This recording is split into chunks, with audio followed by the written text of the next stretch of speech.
Can an evidence room be detrimental to a court case? Of course it can. Policies, procedures, and stuff must be followed in order to represent evidence in a criminal case.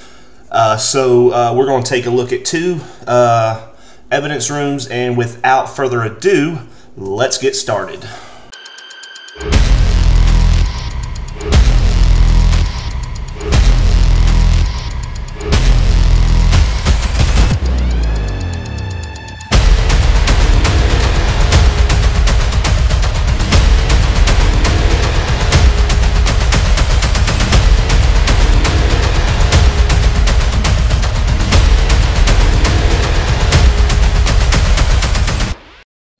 Georgia transparency is going hot.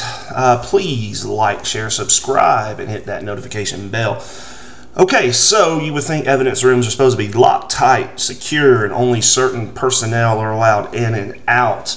That's exactly what we have with one department, and another department, not so much. So let's dig into both of these, and let's evaluate both, and really love to hear in the comments of the two different ones here. So let's get started. Grantville Police. Hey, good morning, ma'am. How are you doing today? Good. How are you? I'm super. Thanks for asking. May I ask who I'm talking to?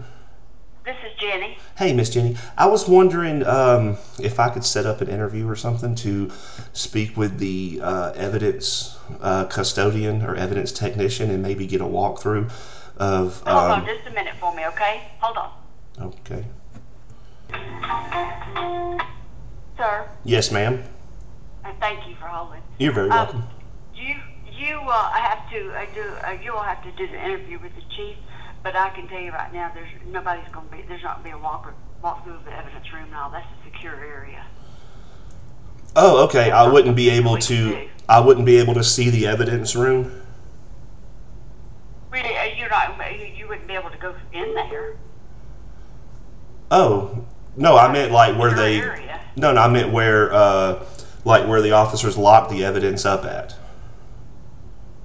Oh, and now you would have to speak to the chief about that. I don't. Is the chief in? I know he is not here right now. You can leave him a message. Okay. Do y'all have a evidence technician? Yes. And who is that? Right now, it's the chief. The chief is the evidence technician? He is right this minute. He's the one that's over the evidence room. We had Terry Moultrie at one time, and we've had Lawrence Etheridge.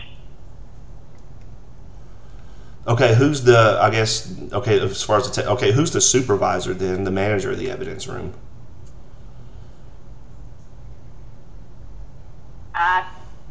That's something you'll have to talk to the chief about. Okay, is the evidence room... You want his voicemail? Just a second, ma'am. Is his the Grantville evidence room either state or nationally certified through CLIA? That I don't know. I don't know the answer to that. Okay. Okay, so could we get maybe an interview to speak with somebody about how the evidence room is ran?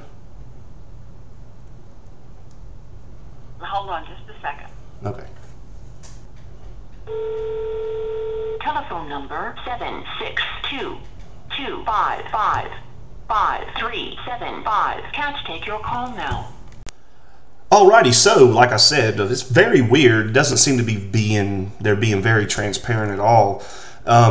This person here, why isn't he the only one maybe over the evidence room or something? Why is it the chief got to be the manager, the technician of the evidence room? And from my understanding, it's just a closet that the evidence goes into. So, and with that, we pulled some records. We did a little bit of digging and found that piece of evidence was turned in, wasn't logged, wasn't tracked, or anything like that. So let's kind of dig into that really quick. So it appears that there was a thumb drive turned in that had some corruption evidence of Chief Whitlock on it that was turned into the Grantville Police Department. You can see that there is a receipt here. The receipt was given. Check to make sure you, a little hard to read, but pay close attention to the date, because it's not on the evidence log of even being logged in to the evidence room being stored or anything. So that's a little weird. That caught my radar as to something was turned in, but it's not logged on the evidence. And from my understanding, the evidence room is just some closet. We weren't able to see it. Nobody's returned my calls or anything. So also, there was a request made allowing the Superior Court order issuing allowing the police department to retain, sell, or discard property and or evidence in their custody between those dates. And as you can see, no responsive documents were found. So there's no record of it being turned in, and there's no record of it being destroyed. So where is this piece of evidence? We don't know. All right, let's touch on what appears to be a very, very transparent department when it comes to their evidence room. I won't keep you waiting. Let's get into this. Georgia, transparency is going hot at the City of Lagrange Police Department. We're here with an appointment to conduct evidence tour, I guess, to go through. We're going to speak with Captain Strickland and get some questions answered and stuff, and then go through the evidence room, take an evidence room tour. So without further ado, hey, you know what? Let's just jump right into it. All right, so you are Captain Strickland with the Lagrange Police Department. You're over the evidence room? Yes, sir. I'm responsible for criminal investigations, which also includes the property and evidence room that you were asking about. Yes, sir. Okay, cool. And we're just going to kind of jump right into it so I don't keep you too long. Sure. And I know you've got a lot of stuff to do and everything. So, okay, does Lagrange PD have a policy on how evidence is received? Yes, sir, it does. It does? Okay. Is it important to limit one person in charge of the evidence room? Yes, sir. Primarily, our policy limits access or responsibility. There's an evidence technician that is solely responsible for the evidence coming in and out of the evidence room on a daily basis. There are 2 supervisors that also have access to it in her absence that can take in evidence and that can give evidence out or get it for court, whatever's need be. But there's an SIU supervisor, special investigation supervisor, and myself. So that limits who has access to it. Okay. Officers are guided by, and our agencies are guided by, for specific entry and taking evidence out of the evidence room here at the police department. Okay, so I guess it's behooves a police department to have a policy that Yes, controls sir. the evidence. Yes, sir. Okay. Awesome. Policies and or procedures that they have that are known to, the members So, of that if agency. evidence is submitted on a thumb drive Yes, sir. that supports an allegation, is that thrown away, or is that booked in as normal? So that's just a storage center. So the evidence is what's on that storage center. Is that what you're talking about? Like, Yes. If So, it like- were to be a video Yes. or other things. So yes. So if I came to you with an allegation about whatever, and here's a thumb drive, this supports my allegation, here's the proof. So would you take that and book it in as normal, or would you take that thumb drive and just toss it? No, sir. Those thumb drives, if it contains evidence of a crime, of course, that's going to be the determining factor. If we're investigating and there's a crime that's alleged to have occurred, and there's evidence to support a crime that has occurred, and you as a victim of a crime or a complainant turn over that media to us, then yes, there's a procedure that we have for taking that and placing it into property and evidence. Okay, awesome. And when it comes to evidence, before evidence can be discarded, such as destroyed or disseminated, does a judge have to sign off on it? So there are a couple of ways we can get rid of evidence, of course, when it comes in. If we determine that it's not evidence of a crime, or we determine through that investigation that a crime did not occur, it may be returned to the owner without a court order, so to speak. So if they come in, we determine that it's not needed, and we seized it from an individual or took it from an individual, then we can simply return it to that individual.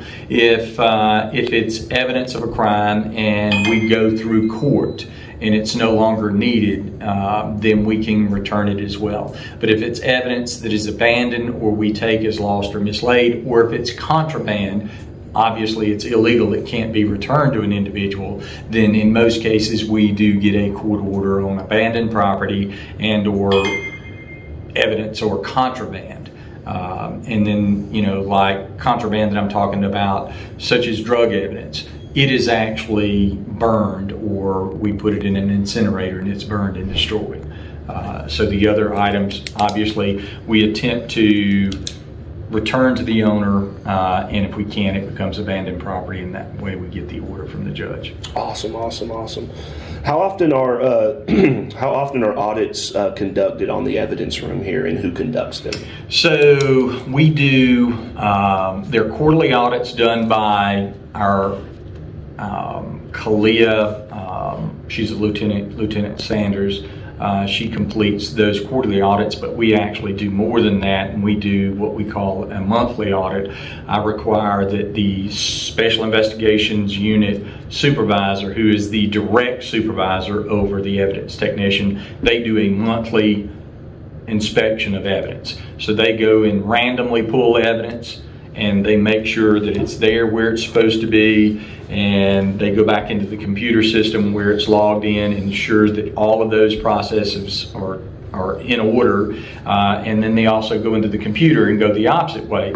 They'll locate evidence in the computer that's supposed to be in the property and evidence room, and they'll actually go physically to the property and evidence room and check it. So we're checking the person that's solely responsible or primarily responsible for the evidence, and it's done, like I say, monthly by my supervisor in special investigations, and then a larger quarterly one that's done by the Kalia person And with, I guess, with those inspections comes, they sign off on supporting documents. Yes, sir. Yes, sir. There's a memorandum that's submitted to the chief's office saying that these have been done. If there's anything that we find that's misplaced, and from time to time we'll find stuff that's in the system that is in a different spot in the property and evidence room than documented, and we reconcile that to make sure it is. But from time to time we do find those. That's completely understandable. You got it like a filing system, but yes, sir. In the right that's spot. Right. That's the way they go. Yes, sir. What is there a standard of the condition that the evidence room must be maintained? With regards to like climate or? Sure. I guess like physical security. Oh, absolutely, yes. For us,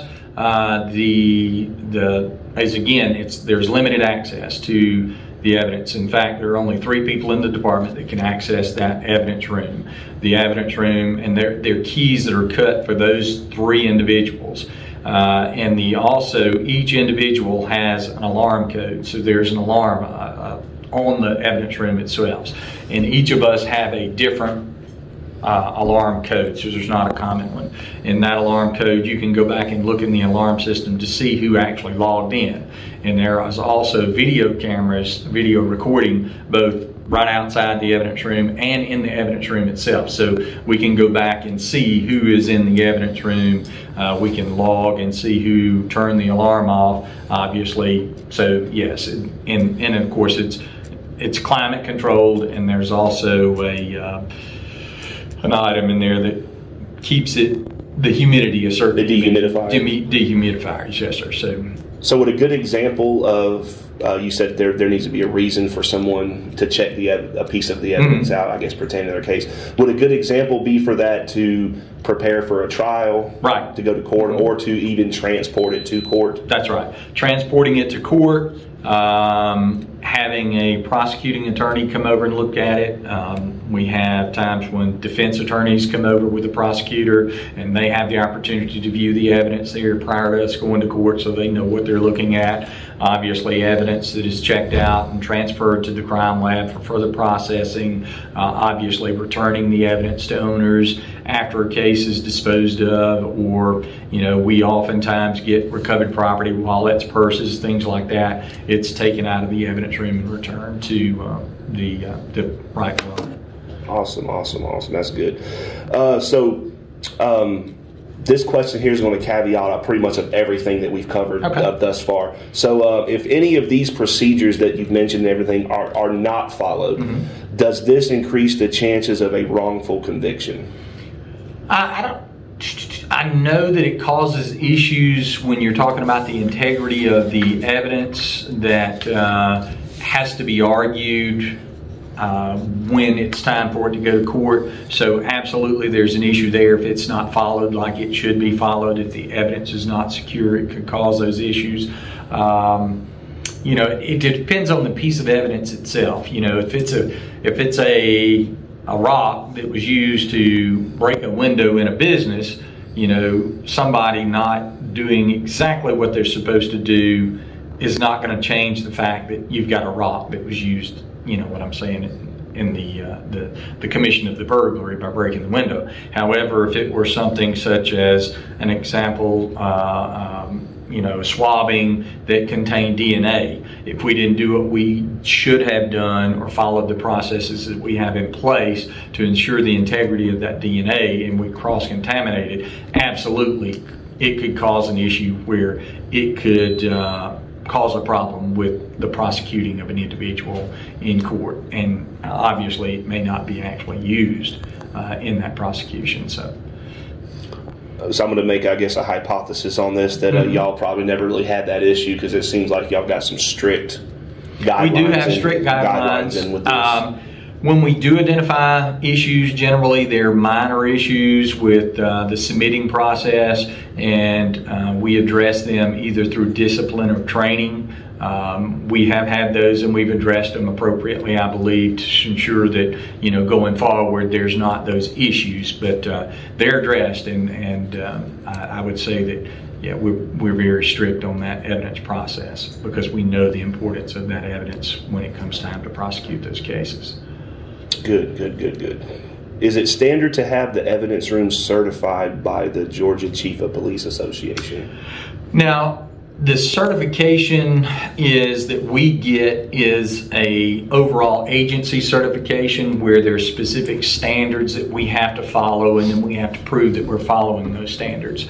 And what you're referring to again is the Georgia State certification or accreditation that we have with the police department. We also, above that, have the national standard through CALEA that we have to follow standards as well. So we're really certified with two different certifying entities, I guess, and the ones that you're talking about. So I do think it's important to have those. You know, it just gives you a set of standards that you can build policies on that are best practice for, you know, what we do in policing.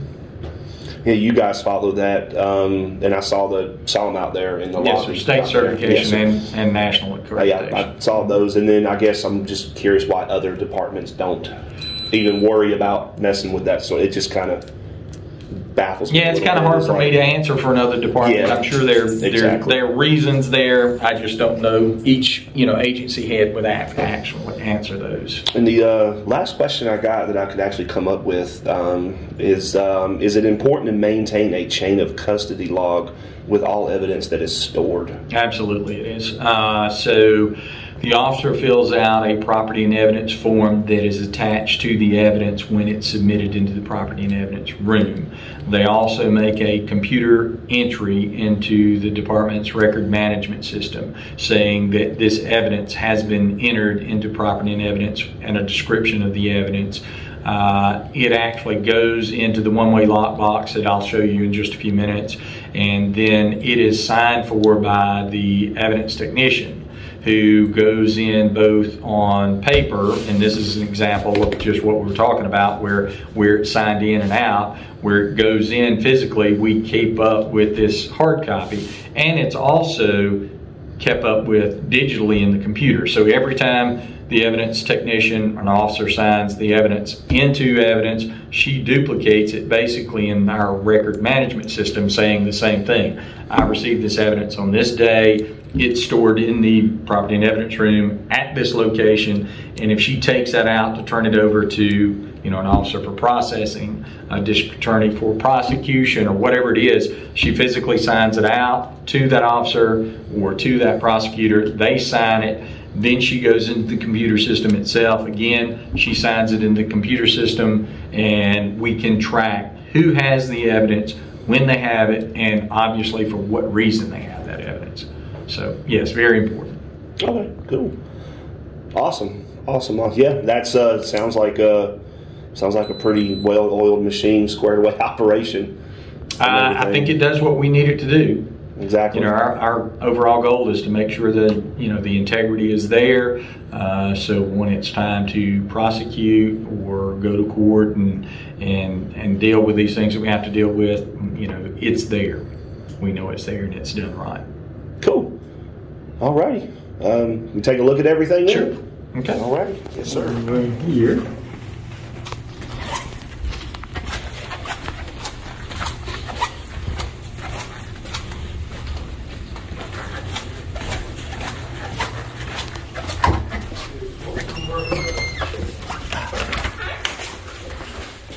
So going back here, I'll get you to quit recording just a few minutes because I don't know who's downstairs, and then I'll let you turn the recording.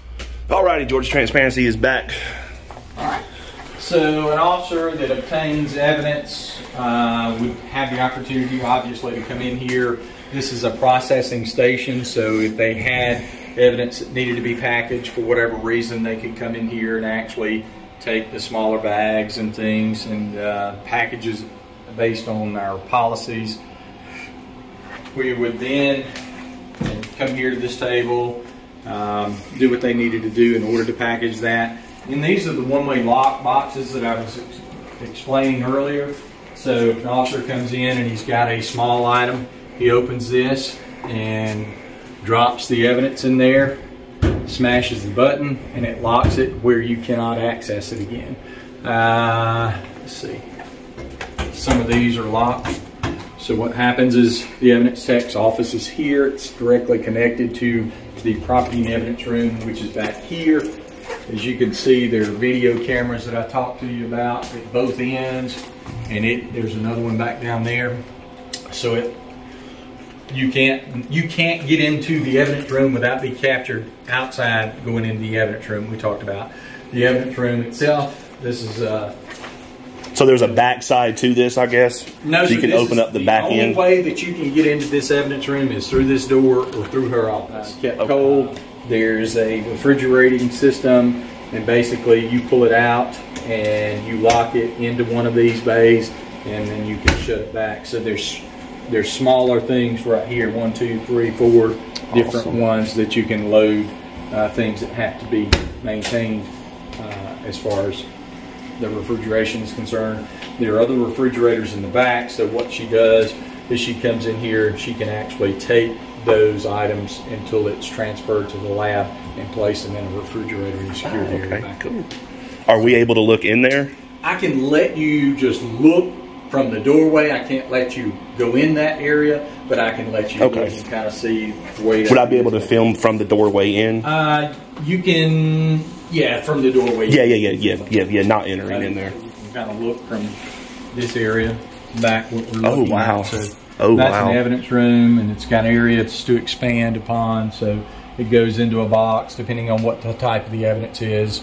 And then again, it's climate controlled, and you can see there are multiple cameras back there in the back. You can see one here as well that shows what's going on there, and all these cameras are recording. So that's awesome. I didn't think it was that big back there. I thought it was a smaller room, kind of like this right here is. That thing looked like it went deep in there. It goes back in there, and this is part of our recent remodel. You were talking about the parking lot. That was a part of our remodel, but this was also a part of the remodel. This actually was just a storage area for things that needed plywood, desk, things like that. And we came in, the city remodeled this, so it gave us room to grow and a really good system, secure system to maintain evidence here. So cool, awesome. All right, I think I'm think that's about it, sir. Okay. I really appreciate it. I really do. All right, we're back. Thank you, Captain Strickland. Yes, sir. Thank you, sir. Thank you for your time this morning and everything. Really do appreciate it. We really do. No problem. Thank you, sir. Have a good day, sir. Take care. Be safe. Thank you, sir. You have a good day. You too, man. How you doing? Yeah, how you doing? Good, sir. I appreciate it. Thank You're you, welcome. sir. Thank you, sir.